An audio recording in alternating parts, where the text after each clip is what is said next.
സ്ലീഹാകാലം 1-ാം ചൊവ്വ.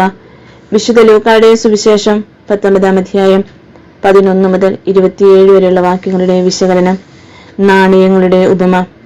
മത്തായിയുടെ സുവിശേഷത്തിൽ താലന്തുകളുടെ ഉപമ എന്നാണ് ഇതിന് പേരിട്ടിരിക്കുന്നത്.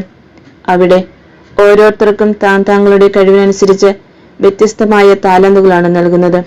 ഇവിടെ ലൂക്കായിൽ എല്ലാവർക്കും 10 നാണയങ്ങൾ വീതം ഒരേ അളവിൽ നൽകുന്നു.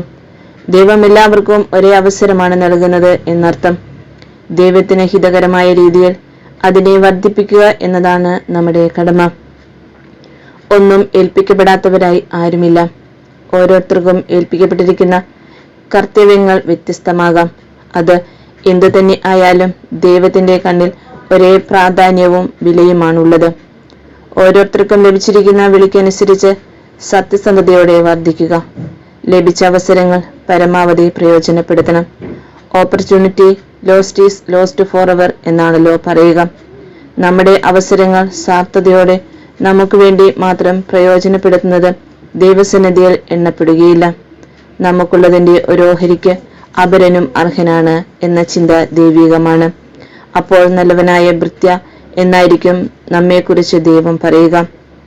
കൂടുതൽ ഉത്തരവാദിത്തങ്ങൾ നമ്മെ ഭരമേൽപ്പിക്കുകയും ചെയ്യും.